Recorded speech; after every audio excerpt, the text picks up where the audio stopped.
iyo uhagaze mu murimo w'Imana umusimbura wawe ari hafi, kuko Imana yo ntabwo ijya iryama ntigisinzira, ihora itereninga abakozi.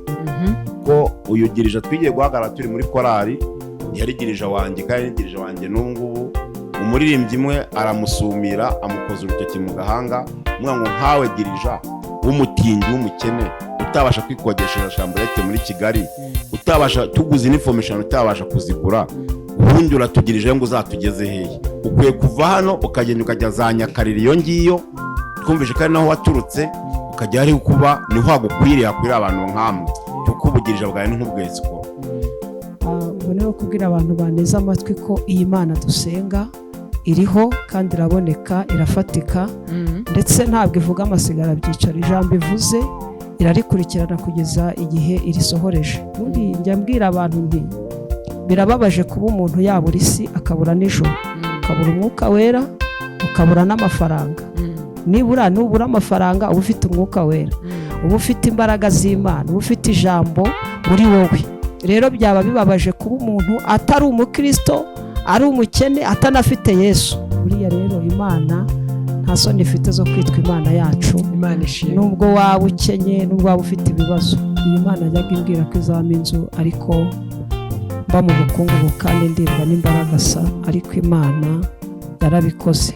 Uyu ni n'umubyeyi wanjye kuko mu myaka maze i Kigali 7 dusengera umurimo w'Imana, ngire ngo aho twahuriye dusengera uwo murimo na n'iyi saha turacyawusengera. Nahoze mbwira abantu ndababwira nti mu busorozofe ntushobora kubona Imana, ariko iyo ukuyeho ubwenge bw'ubusorozofe Imana uhita uyibona kandi rwose ikakwigaragariza nk'Imana.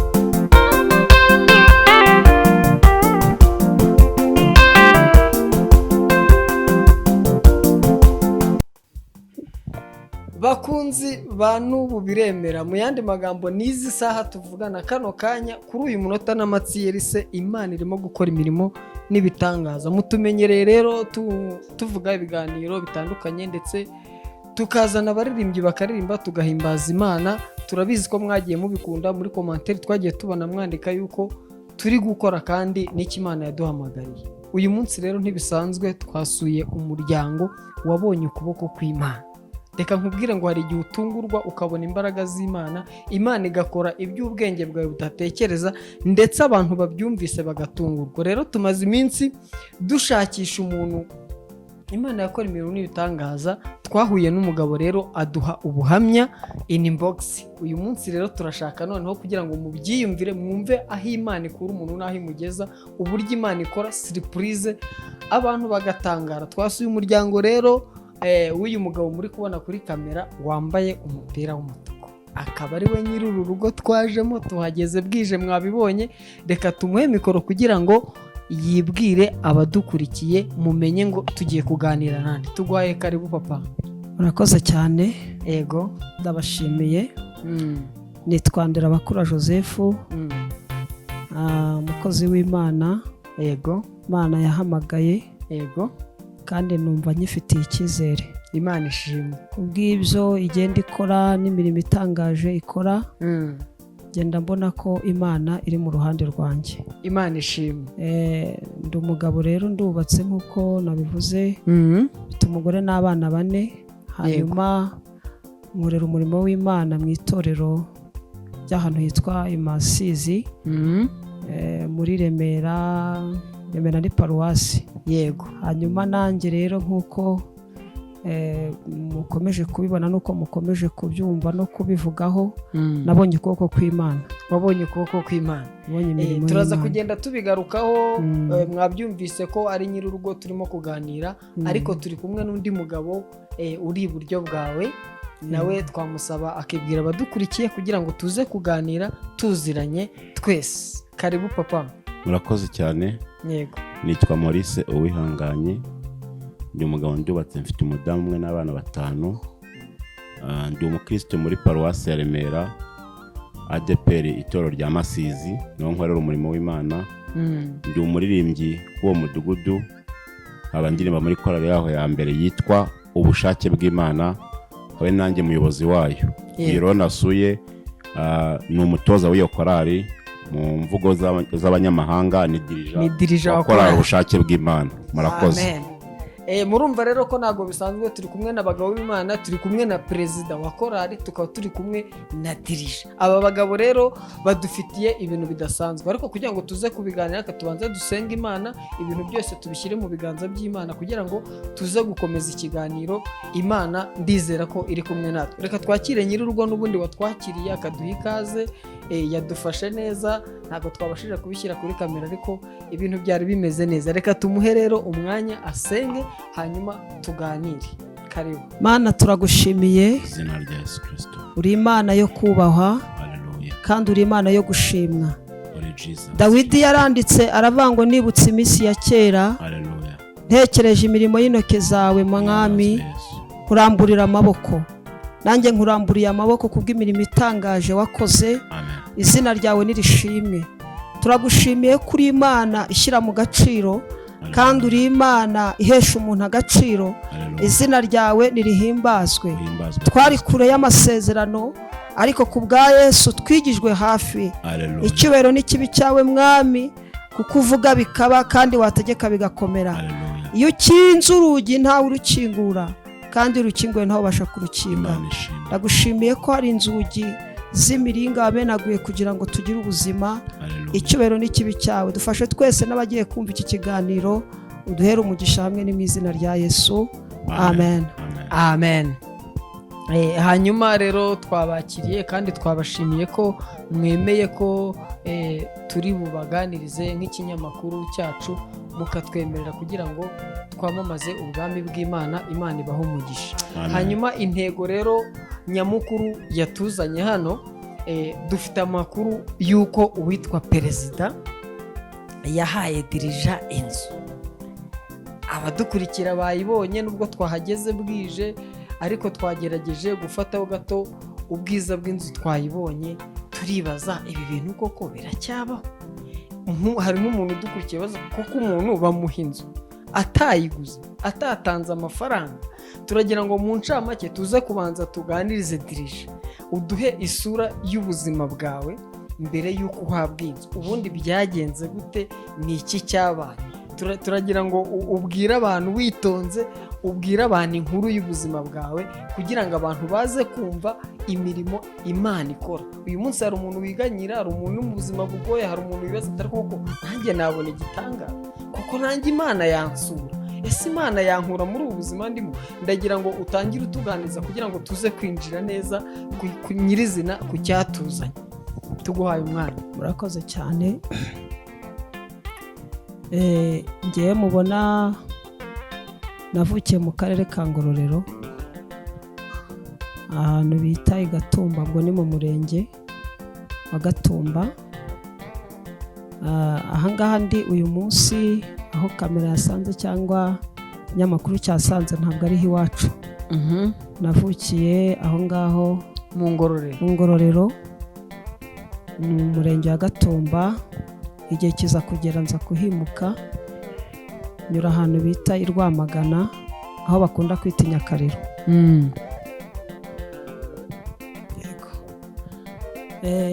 Nahuye n'ubuzima bukomeye kandi bukakaye, ariko nkagira umwete wo kwihata kujya imbere y'Imana no gusenga. Nk'uko perezida wanjye yabivuze, nkakunda kuba mu nzu y'Imana, nkunda kuba umuririmbyi. Imana ikajyamo amasezerano. Hanyuma rero igihe cyarageze nza kwimuka aho ngaho mu Ngororero, nimukira ahantu bita i Rwamagana. Yego.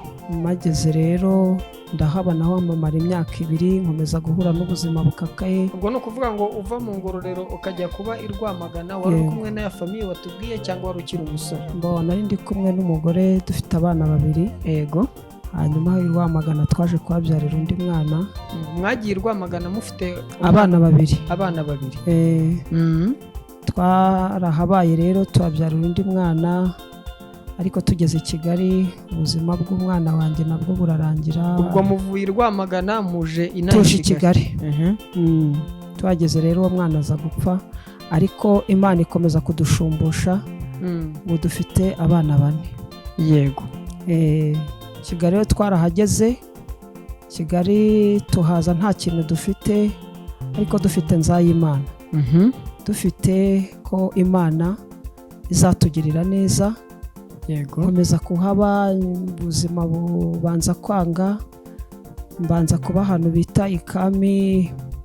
Aho ngaho narahabaye ncuruza amandazi mu ndobo, kandi ndi umukozi w'Imana. Bakanga no kuyagura, ukanayasubiza mu rugo nyine, ukayaha abana bakayarya, kubera ko ubuzima nyine bwari bwanze. Ndavuga nti reka shakishe curuza amandazi nk'uko mbona abandi babigenza, bwo kwanga kwicara mu rugo n'umuryango. Ariko bikomeza kwanga.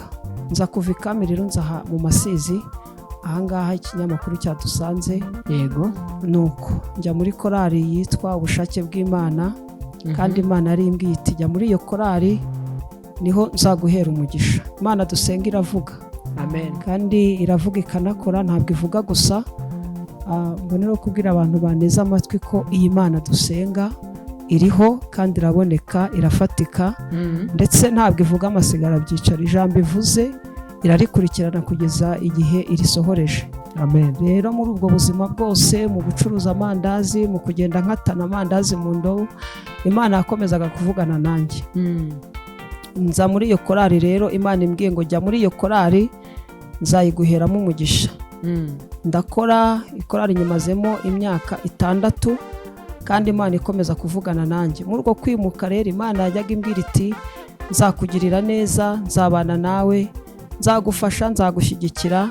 Ariko burya imvugo y'Imana benshi irabagusha, kubera ko kutihangana. Imana ishobora kukubwira ikintu uyu munsi ukavuga ati ejo buriya kizasohora. Ni ukuri ndi kumva Imana ibivuze, ukagenda wishimye, kandi ko kubwiye no kwishima. Ariko muri uko kwishima no kunezerwa, tujye dutegereza kandi dushyireho n'impano yitwa kwihangana. yego. Ubwo rero Imana yakomeje kuvugana nanjye ndi muri iyo korali. Iyo myaka yose yari ishize, nabaga ahantu, kandi naho kugira ngo magere nabyo ni igitangaza cy'Imana. Nabayeho mu buzima bwo gukodesha inzu itari imwe, itari ebyiri, inzu nyinshi zigiye zitandukanye, hamwe tukagenda tuhahurira n'ibibazo. Nuko nyine, ariko Imana ikomeza kudukurikirana kubw'isezerano yasezeranye natwe.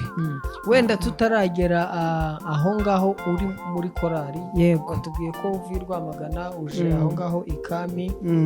Kugira ngo ujye muri korali, wari wimukiye muri bino bice? Yego.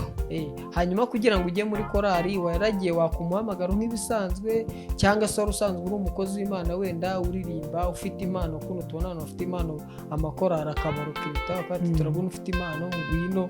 Byagenze gute? Warahasengeye wiyumva umuhamagaro, wumva iyo korali urayikunze, cyangwa hari uburyo bakurokase? Murakoze cyane. Njye ntago bandokirise, kuko uwampamagaye yanshyizemo umuhamagaro wo gukorera Imana. Yego. Mu buryo bw'umuhamagaro, atari ukuvuga ngo bazampa amafaranga ya naya mbone kujya kuririmba. Ntago ndirimba nkorera amafaranga, ahubwo ndirimba nkora umurimo w'Imana. Yego. Kugira ngo abantu benshi bumve ubutumwa bwiza mu buryo bw'indirimbo. Rero ntago bandokirisa, ahubwo ni umuhamagaro. Yego. Uraje ugeze muri korali, watse umuhamagaro, ubaye umuririmbyi, ariko nanone uracyari muri bwa buzima bugoye bwo gukodesha. Yes. Twakomeje. Murakoze cyane. Ubuzima mbugumamo. Burya iyo uri mu muhamagaro uhura n'ibicantege byinshi, ugahura n'intambara nyinshi, ugahura n'amakuba menshi. Nubwo tuba turi mu murimo w'Imana, ariko ibicantege ntibibura.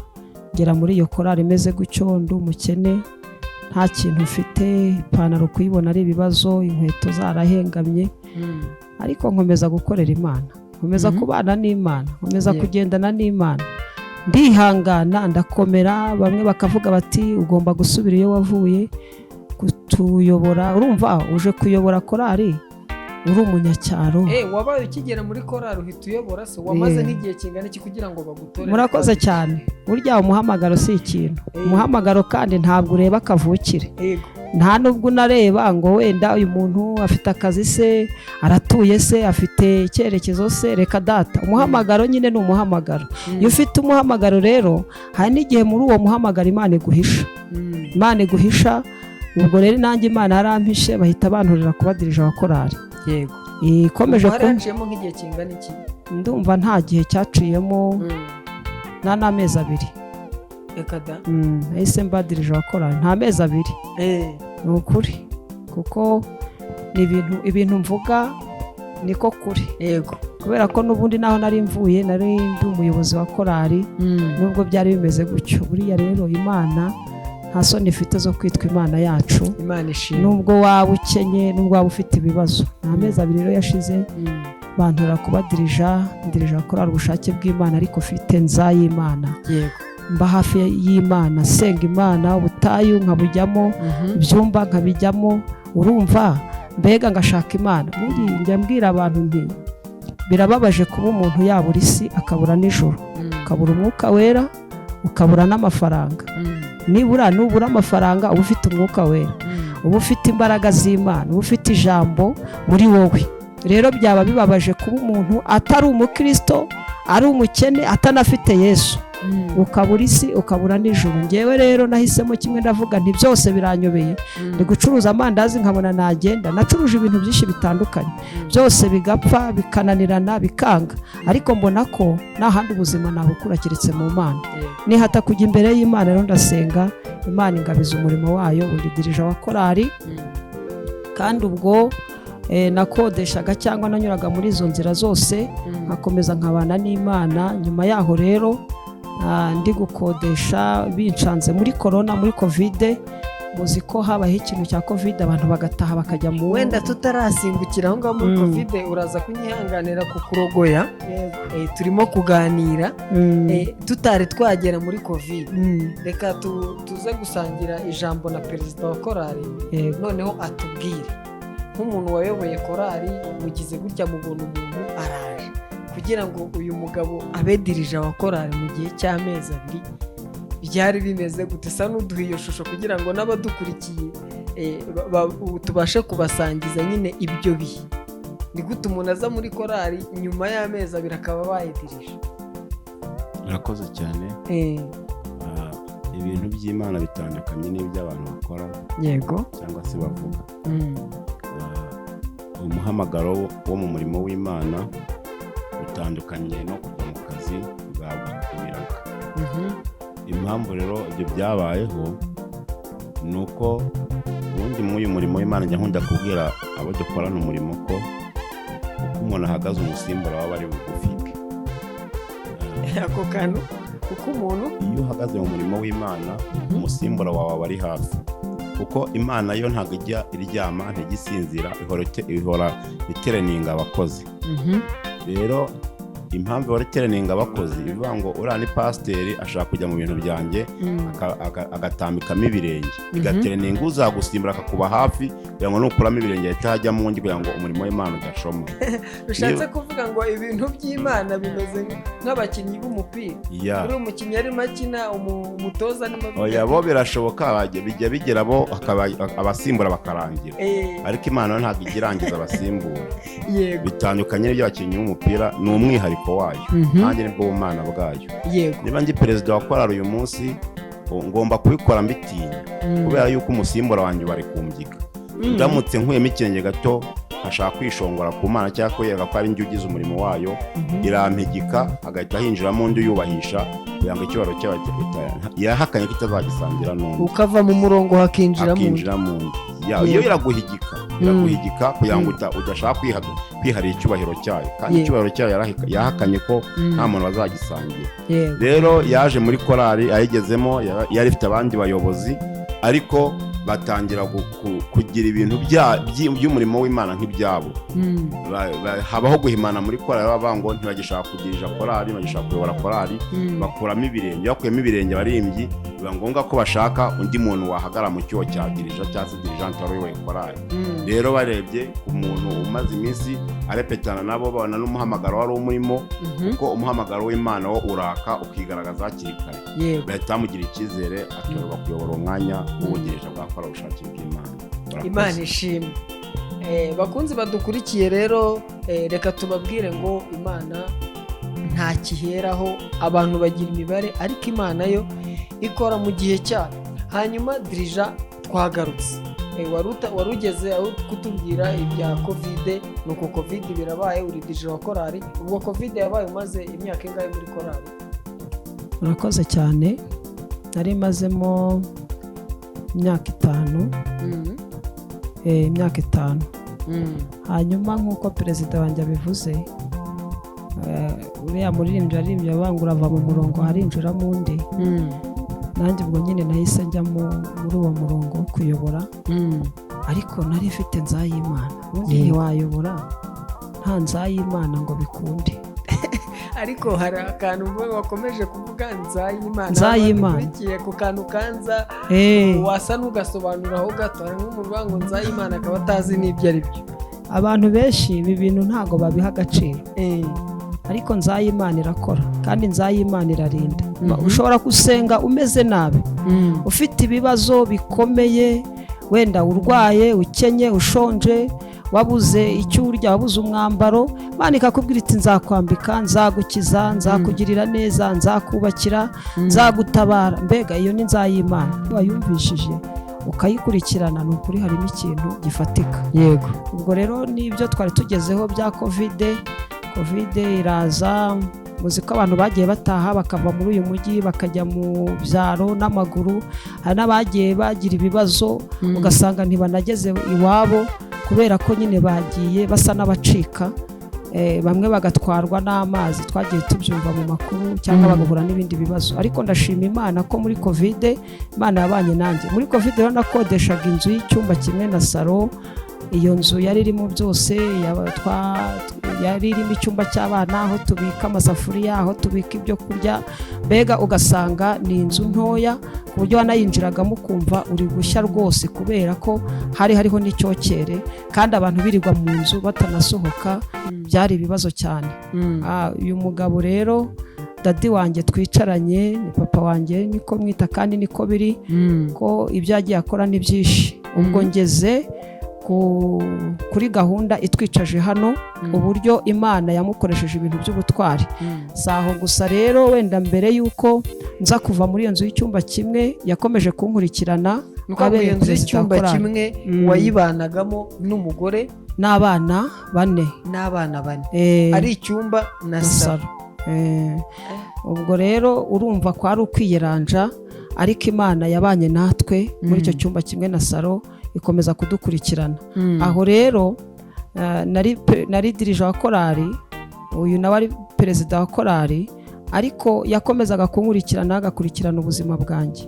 Bene rero kubwira abantu badukurikiye batwumva, ni ukuri mu buzima bwawe ukeneye umuntu w'umumaro. Ukeneye umuntu w'umumaro wagufasha mu kibazo wagira, kuko habaho abantu, ariko habaho n'umuntu w'umumaro ushobora kukugirira umumaro mu gihe uhuye n'ibintu bikomeye cyane.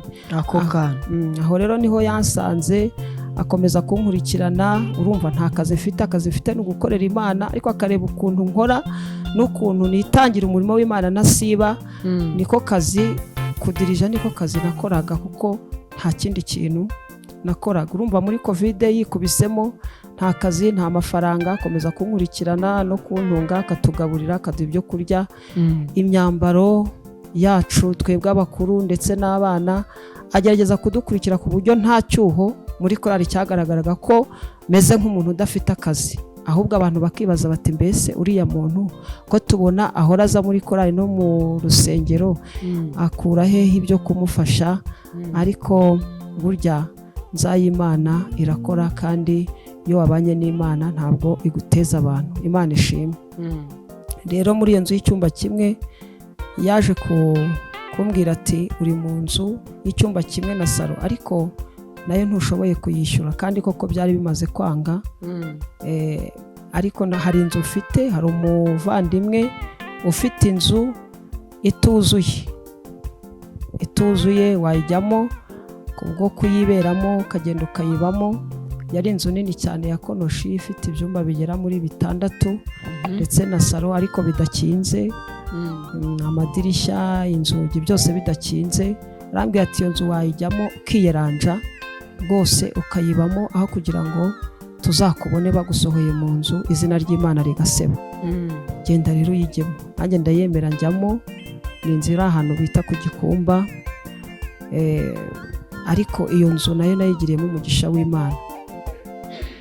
Nyijyamo rero ndagenda ashaka ibintu byitwa ibikarito, abantu benshi barabizi. Ikarito, ibintu by'ibyenda, ibintu by'amabati ashaje, ndagenda nyashyiramo. Ndavuga nti basi mbonye aho kurambika umusaya. Iyo nzu tuyibamo umwaka n'amezi 8. tuyibamo rwose. ubwo ni muri covid? Muri covid na nyuma yayo nkomeza kuyibamo. Mbere ya covid muri covid nayibayemo, ndetse na nyuma yayo nkomeza kuyibamo. Nari nyimazemo umwaka n'amezi 8. Iyo nzu rero nayo ni y'amateka. Yari inzu idakinze. Abantu wenda baba ahantu hakinze ntago babimenya, ariko ngewe Imana yaranyigishije cyane. Aho hantu injangwe abantu benshi barazizi, ni udukoko tuba ku musozi, cyangwa se n'abantu bamwe hari igihe banazitunga mu mago yabo. Ariko izo bita injangwe, inturo, byose byarazaga bikinjira muri iyo nzu. Izinyura ku mutwe, izinyura ku birenge, turahaba. Ariko tuhageze twabanje kugira ubwoba. Urumva ni inzu itari irimo amatara, nibemo n'amashanyarazi, nibemo mbega ikintu kimurikiye. Yari inzu rwose ubona ko nyine ari ahantu ho kwigira. Nababwiye ngo kwihangana bitera kunesha. Urayo utihangana nta n'ikintu ugeraho. Yonza kuvuga nti aha hantu nje kuba Kigali yose icanye, ahita mvuga nti reka nivumbure nigendere mve mu murimo w'Imana. Ndatekereza ko aho nicaye ubu ngubu ntago nari kuba mpicaye. Rero nayibayemo iyo nzu. Injangwe zikadusanga mu nzu tukarara tudasinziriye, zimwe zigaca ku mutwe, izindi ku maguru. Urumva twiryamiye aho ngaho mbega tumeze nk'abakambitse, nk'abari mu nkambi. Ni ukuri. Ariko Imana yakomeje kubana natwe muri ibyo bibazo byose, ikomeza no kuturinda.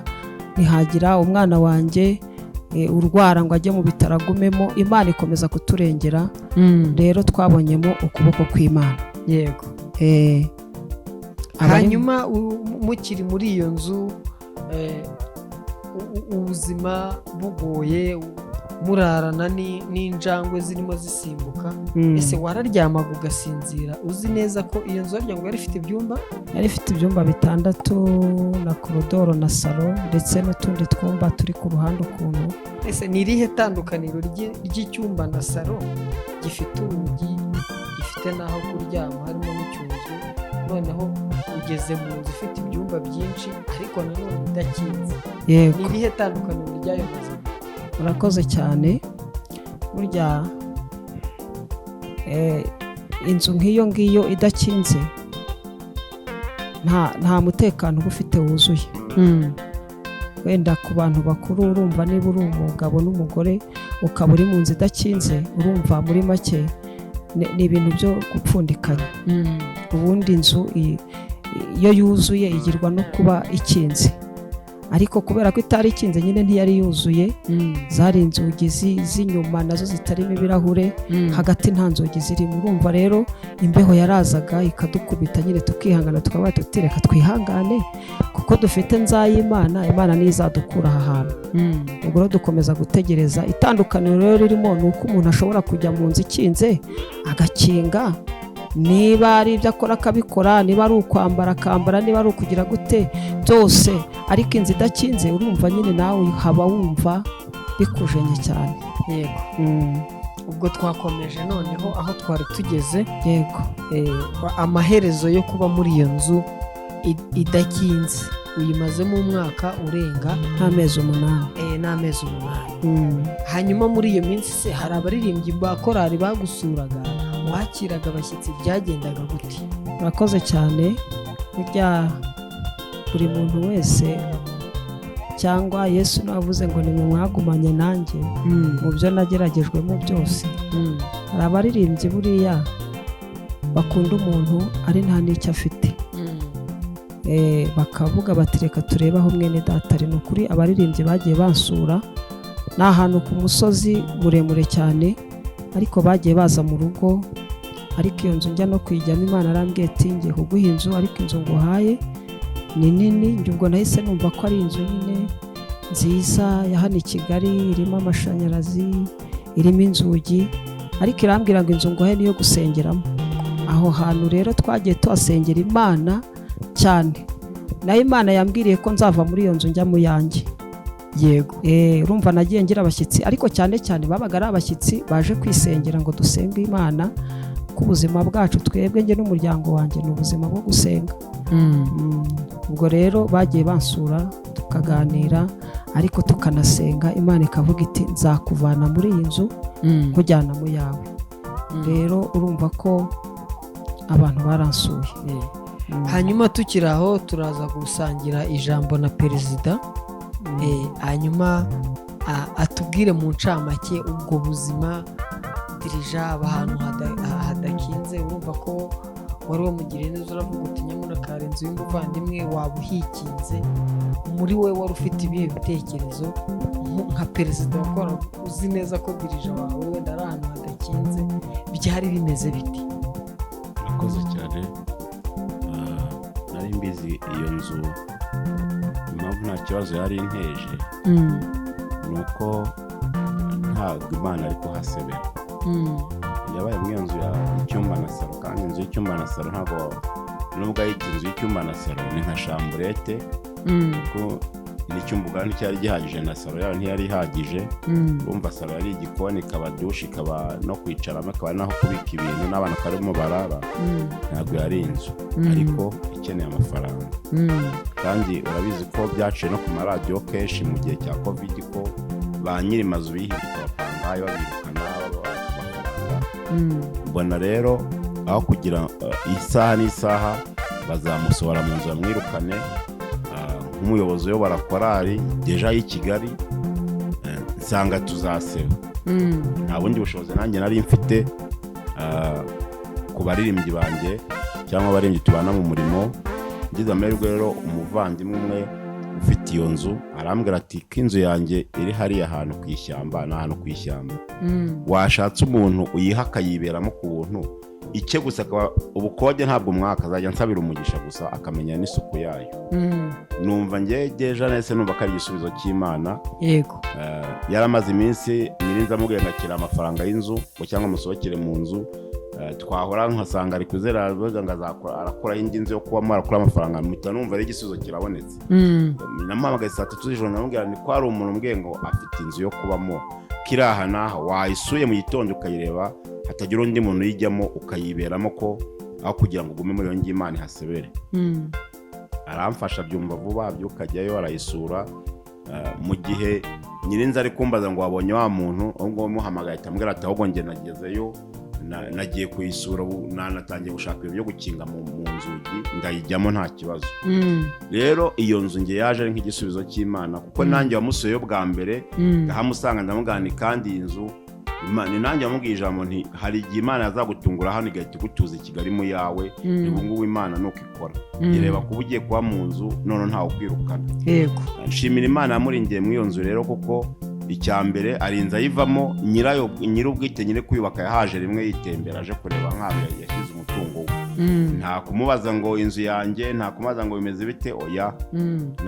Nta stress yawe yigeze ahura nayo, nubwo yari inzu iri ahantu habi, nubwo yari inzu igoranye, nubwo yari inzu urebye ku buryo bw'umubiri wavuga ngo aha hantu nahagwa, ariko yari n'inzu imuhaye amahoro kuko ntawe yimubazaga ngo ubukode. Kandi umunyarwanda yacu umugani ngo inzu nicyo yiririyemo. Icyo rero inzu cyadufashije muri byose kuri we nuko yayiboneyemo amahoro yo kutagira stress z'abantu baza ngo inzu yacu, inzu yacu. Yayibayemo rero mw'iyo mwaka n'amezi 8, kandi ninjye wigeze wamubwira ngo ino nzu Imana yaguhaye nyise bazindye iki. Kuko iyo yabaga amaje koga akambara akaza mu murimo w'Imana, umushumba utewe ntiyamenya ngo uyu muntu aba hehe, yamenya ngo abayeho gute. Nta muri njya mucishamo ijisho ati ashaka kuba bagiye kumwirukana mu nzu cyangwa yaburaye. We bamubonaga aje mu murimo akongera repetition yaso cyangwa se korali twasoza amateraniro akongera akazamuka umusozi akigira muri ya nzu ye, nta muntu amenyaga ubuzima bwe. Rero nabyita ko ari byari nko mu gisate cy'urutare Imana yamuhishemo n'umuryango we kugira ngo adahasebera kuko asebye umurimo w'Imana ari kuwusebya. Rero iyo nzu nge nayakiriye nk'amanu Imana yari yamanuye imuha kugira ngo imuhishemo inzara, imuhishemo amaso y'abantu no kumugira akabarore ku bantu bakamubona, bakamugira iciro ry'imigani. Nta komantere nyinshi nayigizeho, gusa icy'ingenzi ni uko nari nzi ko ari mu murimo w'Imana kandi nta gisebo kimuriho na ba nyiri mazu. Imana iguha umugisha, ndumva biri kundenga. Reka twongere duhe mikoro dirija akomeze aho yarageze kugira ngo abantu bakomeze bumve imirimo y'Imana. Murakoze cyane. Aho ngaho iyo mageze ngiye kuvuga icyo nabonye cyangwa n'imbaraga z'Imana mu gikorwa n'imbaraga z'umurengera Imana yakoresheje kugira ngo uve muri iyo nzu, numva ari ibintu bikomeye cyane. Urumva twagiye dusenga Imana ikavugana natwe, nabivuze cyane, dusenga Imana ivuga, ariko iyi Mana yivuze ivugana n'abantu kandi ivugira mu bantu, kandi niyo igiye gukora ikoresha abantu, kuko buriya Imana igendera muri twe igakorera muri twebwe. Rero iyo nzu ikorera muri twebwe, Imana ikagendera muri twe, kandi niyo igiye gukoresha ikoresha abantu. Rero ndayishimiye ko yabanye nanjye muri ibyo bibazo byose muri iyo nzu. Hanyuma rero mu kuyivamo ndashimira dadi cyane kuko yabigizemo uruhare rukomeye, akampa inzu muri uyu mujyi wa Kigali. Ni ibintu bikomeye cyane. Iyo nzu rero nk'uko Imana yabivuze yabisohoje ku itariki 31 z'ukwezi kwa karindwi, nibwo Imana yampaye ifunguzo kandi nkuye muri iyo nzu nari ndimo imeze gutyo. Kandi ndashimira Imana ko yamukoresheje iby'ubutwari. Iyo nzu rero yarayimpaye, ubu niyo twicayemo, niyo turi kuvugiramo ijambo, niyo turi kuririmbiramo, niyo turi gusengeramo muri iyi minsi, kubera yuko Imana yarambwiye iti inzu nguhaye niyo abantu bazajya bagusura mugasenga mukaririmba. Nuko ubwo rero wenda tutaragera aho ngaho, turagira ngo iyi nzu ndi kumva nshaka ko abantu babyumva neza. Yego. Kuko ngo perezida aricaye, yaraguhamagaye, yarakubwiye ati ngo nkubwire, yaje kugusura, byagenze gute? Mbabarira umbwire uwo munsi, ese amakuru wari uyazi? Wenda Imana yari yarakubwiye ati dore uriya mu perezida gutya na gutya niba uzaguha inzu. Duhe muri make byagenze gute iyo surprise y'uwo munsi kugira ngo wakire mu matwi yawe? Ibintu by'Imana biratungurana, kandi iyo Imana igiye gukora ntabwo ibanza gutora abagabo ngo ivuge iti nzakora ryari, nzakora gutya. Ahubwo Imana igitungura nk'uko bivuze. Imana yankore surprise irantungura ku itariki 31 z'ukwezi kwa karindwi. Twari dufite igiterane cya Ronshi yakorera ubushake bw'Imana. Uwo munsi rero nibwo Imana yankoreye igitangaza ikoresheje uyu mubyeyi twicaranye aha ngaha. Ampera ifunguzo mu iteraniro ry'abantu benshi. Ngewe mu by'ukuri kuzakira byabanje kunanira, kubera ko ntabwo nabyiyumvishaga, sinanabitekerezaga ko ibi bintu byabaho. Ariko nubwo Imana yabimbwiraga navuga ntubundi bizacaye, kubera ko Imana yarambwiye ngo nzakubakira inzu, nakubakiye inzu kuko wowe ndi kubona nta bushobozi nta n'uburyo, kandi koko ntabwo nari mfite. Kubaka muri Kigali biragoye, kugura ikibanza ugatunda amabuye, wamara gutunda amabuye ukagira na bya bindi byose, ni ukuri ni ibintu biri hejuru cyane. Ngewe rero Imana yaramfashije, ibana nanjye, iramukoresha rero ampereza iyo nzu ku itariki 31 z'ukwezi kwa karindwi. Mu by'ukuri byari ibintu biteye ubwoba, na n'ubu abantu ntabwo bari babiceceka, ntibari banabyumva, ndetse bamwe banagiye bavuga bati buriya arayimuhaye ariko ejo azayimukuramo, azayimwambura. Ntibishoboka ko umuntu yatanga inzu, nta hantu twabibonye, ntabwo byumvikana. Rero iyi nzu nyirimo kandi nyicayemo kubera Imana, kandi Imana yamukoresheje iby'ubutwari. Navuze ngo mbere y'uko ampereza n'iyo nzu yakomeje gukurikirana ubuzima bwanjye. Ndibuka hari igihe umudamu we yajyaga atuzanira ibiryo byo kurya bihiye, akabizana mu gikapu yashyizemo imyenda y'umwana kugira ngo tuze kurya nijoro, kubera yuko urumva muri ubwo buzima nabayemo ntago nari kubona uburyo bwo kujya kugura amakara n'ibiki byose. Rero yabizanaga bihiye. Umudamu we nawe ndamushimiye, nubwo wenda tuticaranye hano kuri kamera, nayo Imana yamukoresheje iby'ubutwari. Ni amateka maremare rero inzu nyirimo, nta jambo Imana ivuga ngo rihere. Imana ishimwe. Wenda ibindi nawe mwamwibariza, ariko njye ibyo nabonye imirimo y'Imana itangaje. Murakoze. Ntago ndi kubyumva, birasa nk'ibyandenze, ariko ndi kumwe n'umuyobozi w'iki kinyamakuru. Yesu n'ubu biremera. Haleluya. Ndi kumva, reka mbe ndi gutekereza ko ndi kumva bidashoboka, ntago ndi kubyumva. Reka musaba bari kuvuga gake manze ntuze, hanyuma ndagaruka mu kanya. Imana ibahe umugisha. Aho nari nicaye,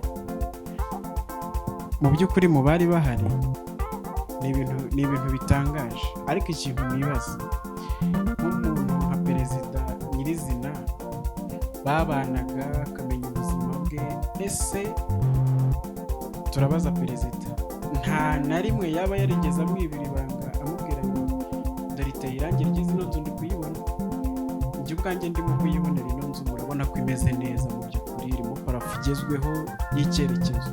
Ese nta na rimwe perezida yigeze atekereza bavuge amwibira ibanga amubwire ngo hari ikibanza mfite ahantu ndimo kukubakira, igihe nikigera nkayuzuza nzaguha inzu?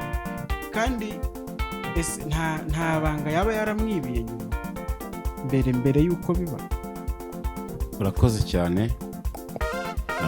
Wenda ari mu nzu koko namuhaye ku mugaragaro, nubwo abantu benshi batabyaca cyangwa batarabyumva, bayifata nk'umugani, abandi bakayifata nk'igipindi cyangwa bakayifata nk'amagambo, ariko si amagambo.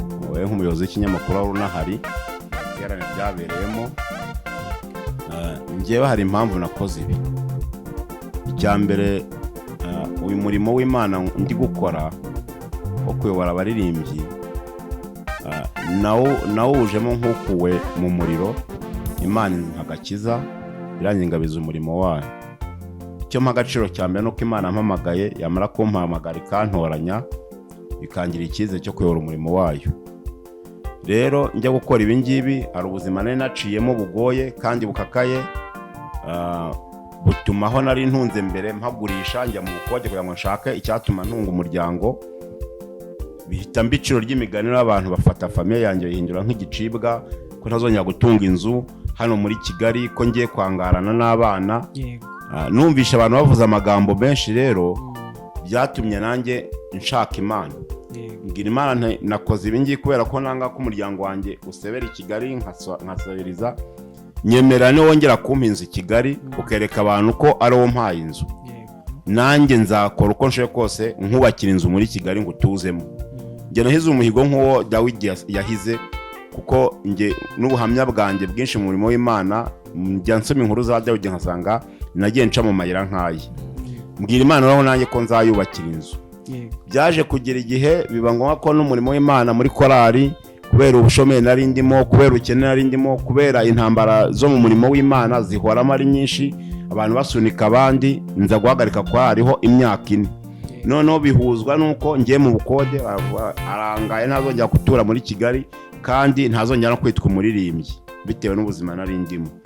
Mbwira Imana none nkoreye ibintu bibiri, nanjye nzakubakira inzu. Icya mbere, nunsubiza mu murimo w'Imana nkongera kuba umuririmbyi muri korali nkunda cyane, niyo narerewemo, niyo nashakiyemo umugore, mberamo umupapa, nzakubakira inzu. Kandi nunantuza abantu bakabona ko ari utuza umuntu, nzakubakira. Mpiga uwo muhigo. Bibiliya ijambo ry'Imana ngo guhiga umuhigo ntuhigure, bitwa no kutawuhiga. kandi abantu bajye bitonda kuvuga amagambo. Abakora iki kiganiro nizagikurikirwa n'isi yose, abantu bitonde kuvuga amagambo kuko uba utazi icyo umuntu yavuganye n'Imana. Kuko iyo umuntu nshobora ngiye gukora iki gikorwa akavuga ko ndi ikigoryi igicucu cyangwa umugore wanjye ari igicucu, ariko ntibazi urugo rwanjye rwubakiye kuki, ese urugo rwanjye ruvugana iki n'Imana. Ubundi icyo nicyo mpa agaciro njye kuruta icyo abantu bavuga, kuko Pastor Matese navuze ngo nusanga abantu 9 bakuvuga ugatangira kwisobanuza babaye 10 kwivuga. Nge rero abantu bamvuze cyane nsunikiraho cyane nka kuvugana n'Imana. Mpiga rero muhigo mu gihe gitoya 2019 nibwo nagarutse mu murimo w'Imana, itorero raterana bati ariko uriya muntu utaririmba akora imirimo y'Imana, ibikorwa byose dukora ku itora byitabira ni mu mugarure muri korali. Ngarugamo basanga ibyo nararenganyijwe mu murimo w'Imana narakuwemo, basanga nakarengane, ngaruka mu murimo w'Imana. Ngezemo abayobozi bayoboraga korali nabo babacitse intege, perezida abareguye ababo nta kibishoboye kuyobora, na covid yari ije abantu bose bahugiye kubitunga imiryango. Banjye nayoboye korali natangiye nongeye kuyobora nayihawe muri covid, ntangira kuyobora abantu bari no mu rugo batari no gukora umurimo w'Imana. Icyo kiba kirasohoye mu gihe gitoya, ngura ino pariseri twicayemo. Umuntu bwo mu mirimo Imana yagiye inkorera n'ibitangaza, mbonye aho kuba ino nzu nabanje kubamo mu minsi mike inyuma hano, mbanguze indi pariseri yari inyuma y'iyi ngiyi aha twicaye nayo. Muri covid Imana yambwira ngo ngiye kugushumbusha, nguhaye inzu itandukanye nuko abantu bavuze. Inzu nini y'ibyumba 5 na salo nziza kandi nini nayo ya konoshi, nubwo itaruzura ariko mfite Imana ikizere yayimpaye ko izanayuzuza. Rero igihe kigeze numva igihe kirageze ngo mpigure umuhigo w'Imana, kuko numvaga ari ngombwa ko muhigura. Nsaba Imana rero kuyibwira ngo ntangira kuyisenga nyibwira ngo Mana ko nahuye nzakubakira, nta bushobozi mfite bwo kugura inzu, nkora iki? Imana rero inshyira ku mutima, ibicishije mu bakozi bayo, ibicishije mu mayerekwa, ibicishije mu buhanuzi, yewe iranyisangira ambwira ngo iriya nzu iri imbere ku irembo bari yumpa. Numva ijwi ry'Imana rimwe kabiri gatatu, ko nge sinya nkora ibintu mpubutse. N'umudamu wanjye ntabyo yarazi ko nemera Imana kuzayubakira, nawe bimunyuzamo inshuro zigera muri 4. Arambwira ati ariko ko nagiye gusenga Imana ikambwira ngo wayibemere kuyubakira inzu, hari inzu wemera Imana, nabwo nabibwiye ko nzayituza. Arambwira ati rero niba ushaka gukomezanya umubano wawe neza n'Imana, iyi nzu yayo wayubakiye. Arambwira nta yindi nta bundi bushobozi mfite, nzayihiriye. Rero kuyihadirija warabibonyeho mu giterane mbikora ni surprise. Ntabwo ubundi abantu bakorera Imana cyangwa se abakozi b'Imana n'abazakora iki kiganiro bakwiye kuba kugendana imva muri bo, kubikamo ibintu by'Imana, cyangwa se tirinwari bikamo ibintu by'Imana ikaba ari ibanga. Ko ibintu by'Imana utangiye kubyasasa bita agaciro kabyo, bita umwimerere wabyo. Rero ngewe narabibitse ndabigendana ndabibana n'umudamu wanjye ngwaye Romarike, nkuvuge ko nzubakira Imana inzu ntiyarazonzaya uzabigira ibanga. Impamvu rero hayagirije nihe, mfite abarembye 70 abagiye kugera hafi 70 ndi kuyobora, kandi baracyari mu bukode nabo, hari abari mu bukode. Ariko Imana yisabye none hose ko nzakwakira inzu, kandi kutari mu ijuru uzaza kwitura mu nzayihande. Imana irambwira ngo nzakore ko uzayiha, niyo yanyeretse uwo nzayiha. Kuko uyugirije twigiye guhagarara turi muri korali, yarigirije wanjye kandi yarigirije wanjye n'ubu umuririmbyi imwe aramusumira, amukoza urutoki mu gahanga, umwana ngo nkawe girija w'umutindi w'umukene utabasha kwikogeshereza shamburete muri Kigali, utabasha tuguze information utabasha kuzigura, ubundi uratugirije ngo uzatugeze hehe? Ukwiye kuva hano ukagenda ukajya za Nyakariri iyo ngiyo, twumvise kandi naho waturutse ukajya ari kuba niho hagukwiriye akwira abantu nkamwe, tukubugirije bwawe nk'ubwesiko. Bino tushahara mu mutwe, numva ko ngiye usuzuguye umuntu mbona kari mu murimo w'Imana, mbona usuzuguye Imana yanjye, mfite icyo gukora nagikora. Kuko binyereka umunsi umwe Goliyati asuzugura ubwoko bw'Isiraheli, byatumye rero bino tushahanu numva ndababaye, nsenze Imana yambwira ngo uriya ubwiwe ari amagambo ni ikimenyetso, n'umukozi wanjye, niyo mpamvu ari kurwangwa, ari uzaha iyo nzu. Numva rero mpize umuhigo ndabana no Mana, nzayimwubakira ibyumba 2 na salo, nzayimwubakira. Murabibona ko ari ibyumba 2 na salo, nako gasitoke kari aho ngaho, igikoni kirahari inyuma, tuwarete, kandi ni inzu nge nubakiye Imana ntayisondeka, iri mu gipangu cyayo mwabibonye, kiriho amatara iraka, kuko ntago wajya guha Imana ngo uyihe ibintu bya feke.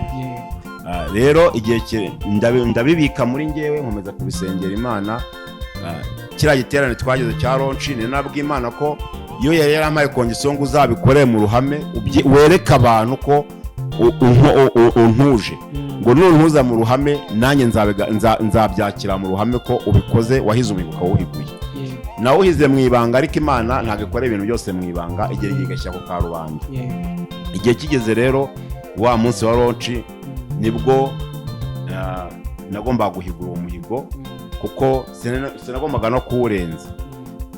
Byari bigoye nk'umuntu utariyubaka mu buzima, ko njye sindiyubaka, nta mafaranga ntunze ngo wenda ngo nari mfite ibisagutse, kumva umuntu afashe inzu arayitanze ya miliyoni 10 nawe ubwe nta bushobozi afite, biragoye kumva umuntu. Hari abantu bafite amataje n'10, hari abantu abayobozi b'amakorari, abayobozi b'amatora bafite n'amakadasitere 20, ariko bagitunze abapangayi. Usanga umuntu kukubwira ngo umuntu atatse inzara ngo mushyake bo mumwitangishije, kandi wowe ubwawe wanamugabura uri umuntu umwe. Biriya ni ibintu Imana ni uvuga butumwa Imana imaje guhaga, kuko ijambo ry'Imana bavuga ko dayimoni w'inzara yicwa n'ibiryo, dayimoni wo kwambara ubusa yicwa n'imyambaro, dayimoni w'umuntu unyagirwa urara mu biraro uba hanze kandi ari umukozi w'Imana yicwa no wamuha inzu.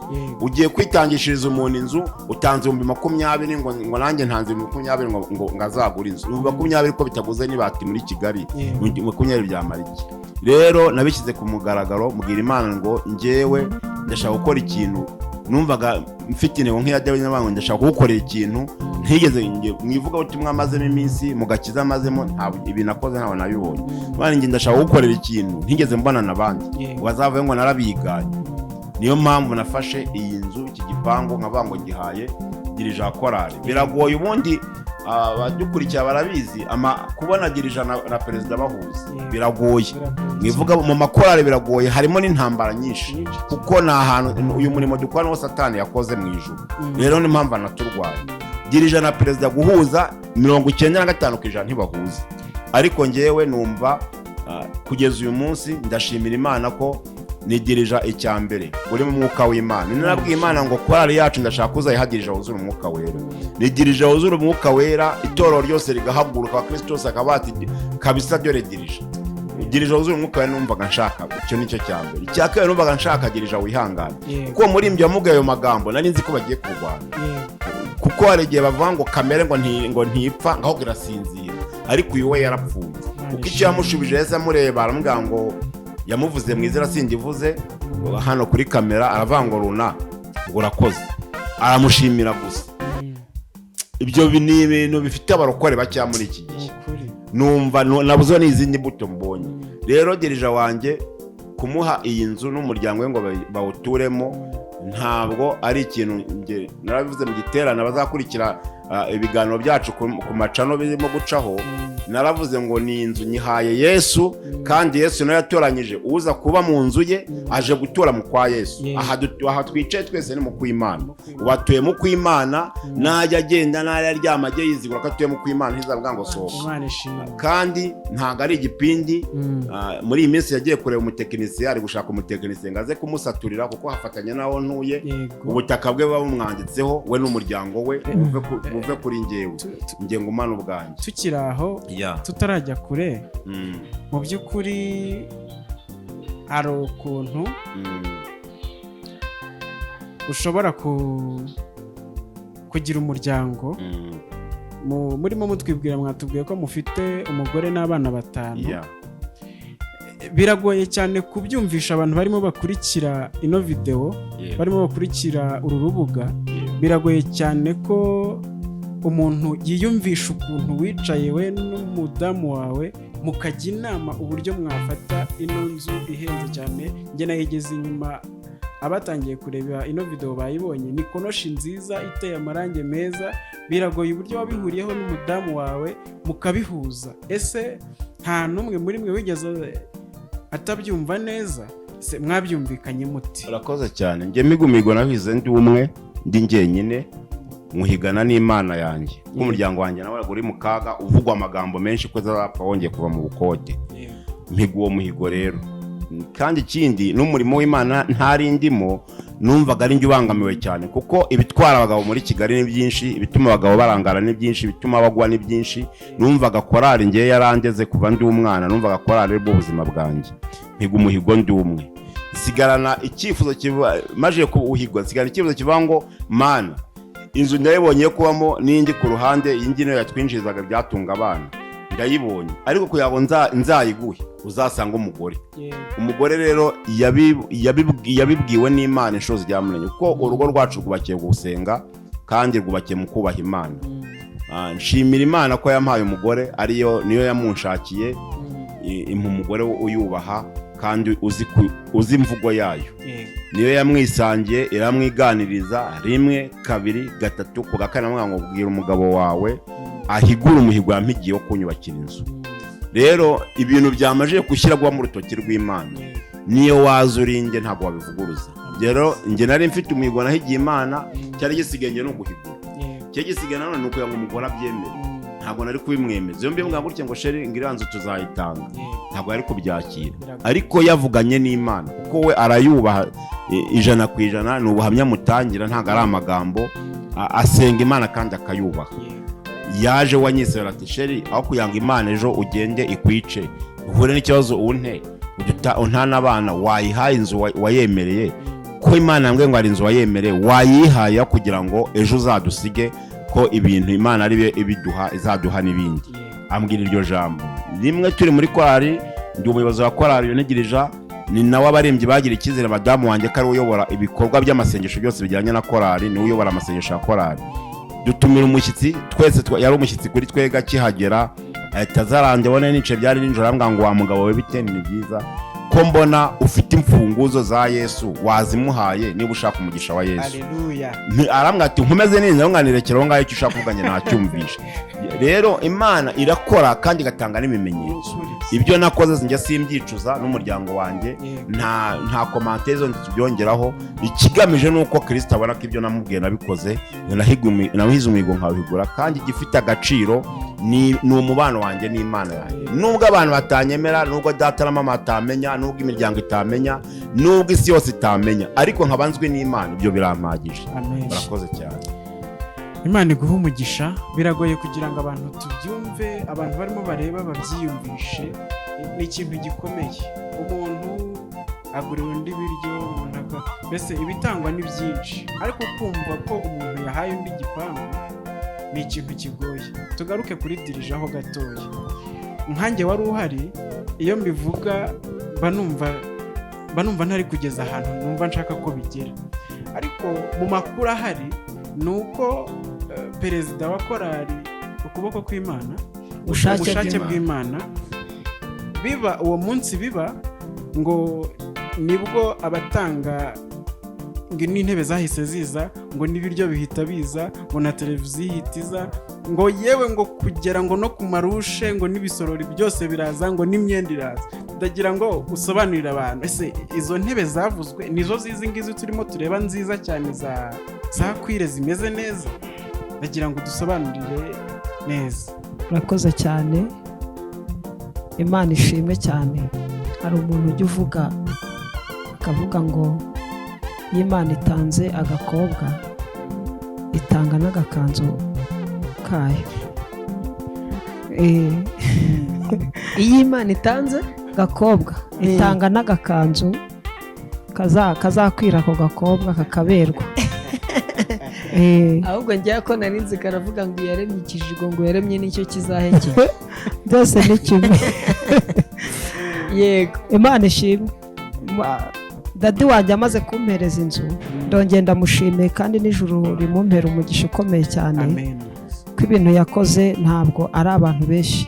Nagenze ahantu henshi, nanyuze ahantu henshi, nakoze umurimo w'Imana, ariko nanjye ikintu cyambayeho kugeza na n'ubu hari igihe ngira ngo ndacyabirota mu nzozi, ariko ntago zikiri inzozi, ahubwo byarasohoye kandi byarabaye. Ndetse kandi n'iyi kamera turiho, n'iyi mikoro mfite, byagiye bivugwa n'Imana. Byagiye bivugwa n'Imana. Rero akimara kumpereza ifunguzo no kumpa inzu, twari turi mu giterane korari Benezeri, ngira ngo mwari mwadusuye. kandi muri Benezeri naho nahaboneye umugisha w'Imana. Mbonereho no kukubwira nti uzabansuhurize ubabwire uti direje wakora ubushake bw'Imana arabasuhuje kandi arabakunda kuko mwakoze umurimo w'Imana. Rero uzabansuhurize cyane. Hanyuma amaze kumpereza inzu muri Benezeri hahise havamo umugabo umwe aravuga ngo nanjye iyo nzu nshyizemo intebe. Izo ntebe rero kuko hari ku cyumweru dukora ronshi, ku wa mbere nagiye kuzizana ngenda mu modoka ngaruka n'imodoka izikoreye nishyuye turazipakurura tuzishyira hano mu nzu tuzicayemo kubera Imana inkuye ku gasonga bugari ihimbazwe. Nicaraga ku ntebe y'urubaho imwe ari iy'abashyitsi ari iyacu twese mu rugo, ariko Imana yampaye intebe. Si ibyo gusa rero, imaze kumpa intebe ntabwo yampaye intebe ngo impe ameza hanyuma njye nyarebera gusa, ahubwo Imana yashyizeho n'ibyo kurya. Ubundi Yesu yakoze ibintu abikorera rimwe. Rero n'ibyo kurya byaraje, hahise hitanga abantu baravuga ati ntabwo uyu muntu yaba mu nzu adafite icyo kurya. Ibyo kurya bibonetse hari n'abitanze amasahani, nubwo wenda bimwe bitari byaza, ariko aho Imana igejeje ikora nihimbazwe, kandi nizera ko yasezeranije mbere y'uko abantu basezeranya izabisohoresha umwete wayo. Rero ni byinshi Imana yakoze muri icyo giterane. Ni ukuri abantu baritanze kubw'ubuhamya bakaza bati dirije turamuzi, ahantu yabaga turahazi, yabaga mu nzu ituzuye, yabaga ahantu habi, none Imana imuhaye inzu barakora. Uyu munsi turi hano twicaye ahangaha hari n'abaje guhigura umuhigo bari barahize yuko bazanyambikira abana bakabaha imyenda yo kwambara, kandi koko nta niyo bari bafite. Rero uyu munsi turi kumwe n'umukozi w'Imana ndetse n'umutware we bazanye kugira ngo baturebe batwambikira abana nk'uko babisezeranye imbere y'Imana. Nabo Imana ibampera umugisha ukomeye cyane.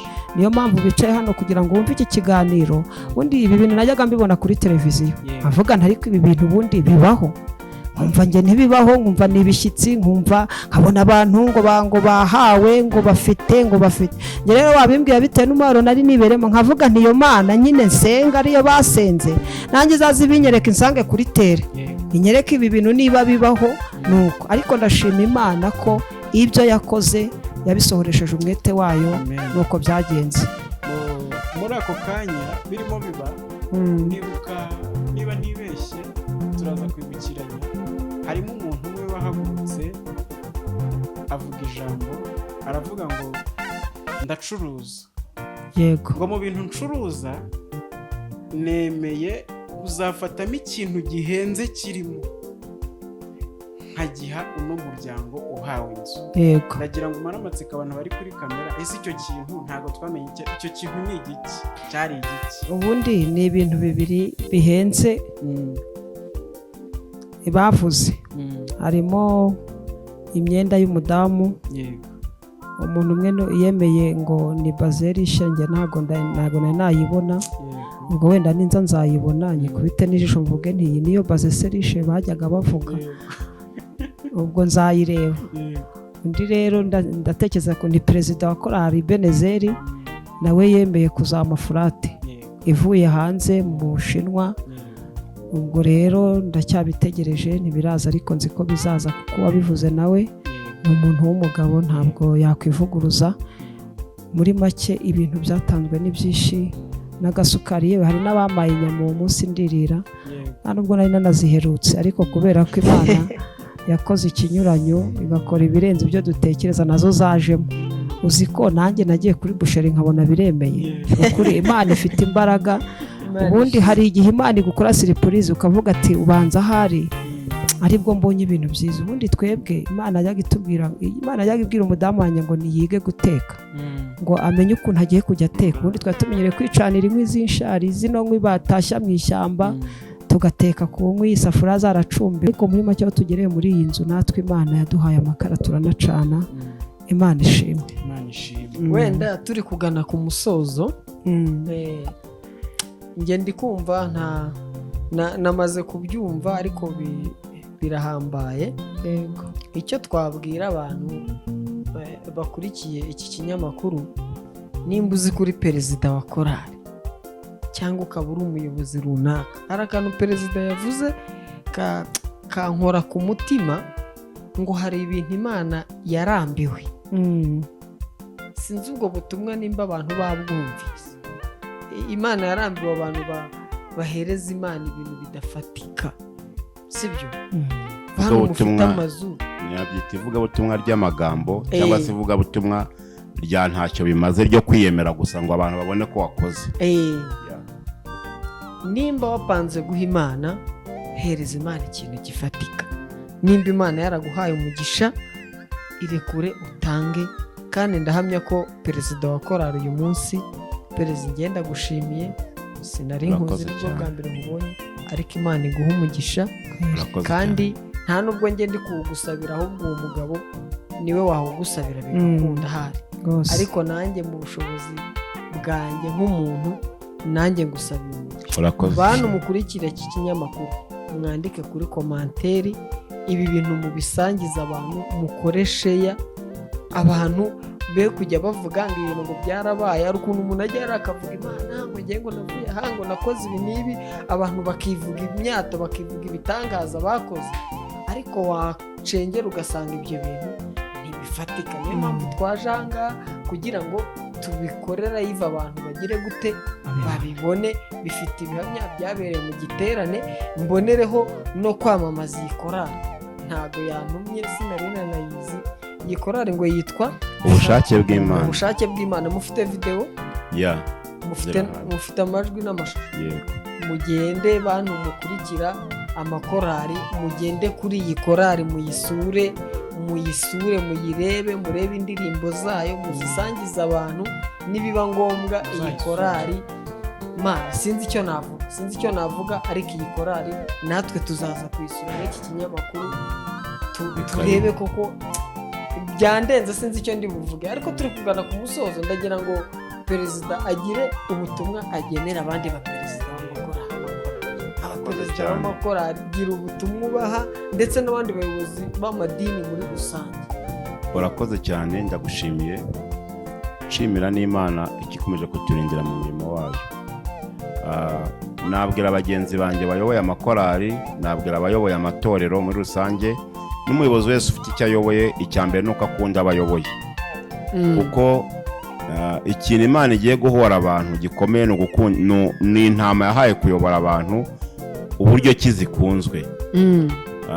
Kuko si ibintu gusa nkora, njye nyoboye korali, kandi ni korali itariyubaka, kiri ku rwego rwo hasi, tugishakisha, tutaragira amafaranga, tutaragira abaterankunga, ariko duke dufite intego yo kudusangira. Kuko ntabwo ndangije gukora, iki ni igikorwa nakoreye Imana, ntuzamo umukozi wayo, dirije wa korali yanjye mbere y'umuyobozi. Kandi ntabwo twarekeye aho, kuko na ya nzu sindayikurwa mu biganza. Ya nzu yabagamo nubwo ituzuye, sindayikurwa mu biganza, kuko wayimpaye ngo mbe nyimucungira, aracyamfitiye icyizere. Iyo nzu rero n'ubundi nahise nshyiramo undi muririmbyi wanjye wari ufite ubuzima bwo kutagira aho kuba. Harimo umuryango n'ubundi, umugabo n'umugore n'abana 5. N'ubundi bakomerejemo ubuzima. Nahise mbabwira nko kugira ngo nyirinza muba makomeze kubasuzugura, mwigire mwiriya nzu mutegerezemo Imana. Kuko mu bintu ndimo kwirinda muri iki gihe no gukora umurimo w'Imana.